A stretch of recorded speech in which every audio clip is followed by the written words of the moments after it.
ବନ୍ଧୁଗଣ, ଚୁପଚାପ ହୋଇ ଏମିତି କେତୋଟି ଜିନିଷକୁ ଏହି ଧନତେରସ ବା ଦୀପାବଳି ଅବସରରେ ନିଜ ଘରକୁ ନେଇ ଆସନ୍ତୁ। ଦେଖିବେ ପୁରା ବର୍ଷ ଆପଣଙ୍କ ଘରେ ଧନ ଓ ଟଙ୍କାର ଅଭାବ ରହିବ ନାହିଁ। ବନ୍ଧୁଗଣ, ଏମିତିରେ କହିବାକୁ ଗଲେ ଭାରତରେ ପର୍ବ ପରେ ପର୍ବ ଲାଗି ରହିଥାଏ। ପ୍ରତ୍ୟେକ ମାସରେ କୌଣସି ନା କୌଣସି ପର୍ବ ପାଳନ କରାଯାଏ। କିନ୍ତୁ ଯେତେବେଳେ ଆମେ କଥା ହେବା ଦୀପାବଳିର କଥା, ସେତେବେଳେ ଦେଶରେ ଏକ ଭିନ୍ନ ଚମକ ଦେଖିବା ପାଇଁ ମିଳିଥାଏ। ଦୀପାବଳି ନିଜ ସହିତ ନେଇକି ଆସିଥାଏ ଅନେକ ପର୍ବ, ଯେମିତିକି ଧନତେରସ, ଗୋବର୍ଦ୍ଧନ ପୂଜା ଏବଂ ଅନେକ ପର୍ବ। ତେବେ ଆଜି ଆମେ କଥା ହେବା ଧନତେରସ ଦିନ ଯଦି ଏହି 6ଟି ଜିନିଷ ଆପଣମାନେ ଘରକୁ ନେଇ ଆସିବେ, ତେବେ ଆପଣଙ୍କ ଘରେ ମାତା ଲକ୍ଷ୍ମୀଙ୍କ କୃପା ବର୍ଷିବ ଏବଂ ଆପଣଙ୍କ ଘରେ ଧନର ଅଭାବ ହେବ ନାହିଁ।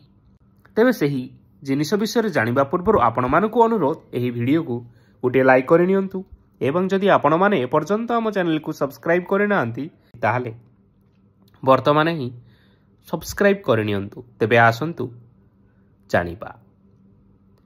ବନ୍ଧୁଗଣ, ପ୍ରଥମେ ରହିଛି ଧନିଆ କିଣନ୍ତୁ।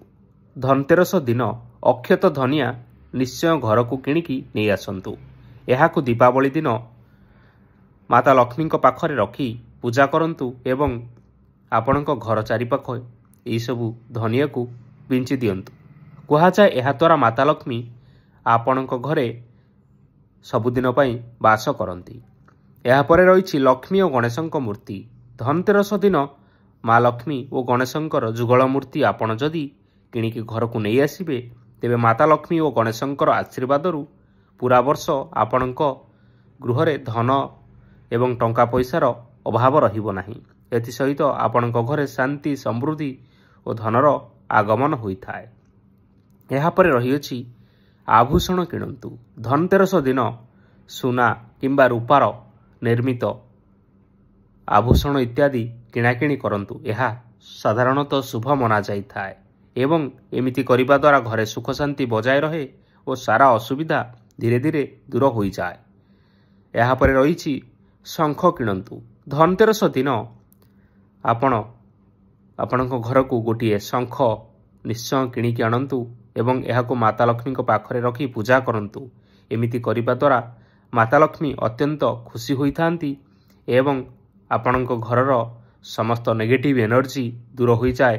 ଏଥିସହିତ ଧନ ଓ ଖୁସିର ଆଗମନ ହୋଇଥାଏ। ଏହାପରେ ରହିଅଛି ଝାଡ଼ୁ। ଧନତେରସ ଦିନ ଏକ ନୂଆ ଝାଡ଼ୁ ଗୋଟିଏ କିଣିକି ଘରକୁ ନେଇ ଆସନ୍ତୁ ଏବଂ ଦୀପାବଳି ଦିନ ସେହି ଝାଡ଼ୁରେ ଘର ସଫା କରନ୍ତୁ। ମନେ ରଖନ୍ତୁ, ଝାଡ଼ୁକୁ ଅନ୍ୟ କାହାକୁ ଦେଖାନ୍ତୁ ନାହିଁ। ଏହା ମାତା ଲକ୍ଷ୍ମୀଙ୍କର ପ୍ରତୀକ ଅଟେ। ତେଣୁ ଆପଣମାନେ ଏହି ଧନତେରସ ଅବସରରେ ଘରକୁ ଗୋଟିଏ ଝାଡ଼ୁ ନେଇକରି ଆସନ୍ତୁ। ଏହାପରେ ରହିଅଛି ଲବଣ। ଲବଣ ଅର୍ଥାତ୍ ଖାଇବା ଲୁଣ। ଧନତେରସ ଦିନ ନୂଆ ଲୁଣ ପ୍ୟାକେଟଟିଏ କିଣି ଘରକୁ ନେଇ ଆସନ୍ତୁ ଏବଂ ଦୀପାବଳି ଦିନ ସେହି ଲୁଣର ବ୍ୟବହାର କରନ୍ତୁ।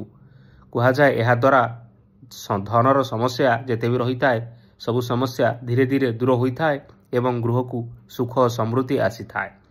ତେବେ ବନ୍ଧୁଗଣ, ଏହି ଧନତେରସ ଅବସରରେ ଏହି 6ଟି ଜିନିଷ କେବେ ବି କିଣିବା ପାଇଁ ଭୁଲିବେ ନାହିଁ।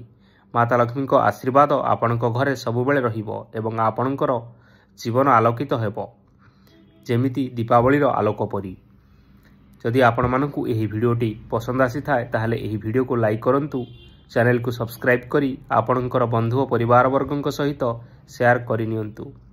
ଶୁଭ ଦୀପାବଳି। ଧନ୍ୟବାଦ।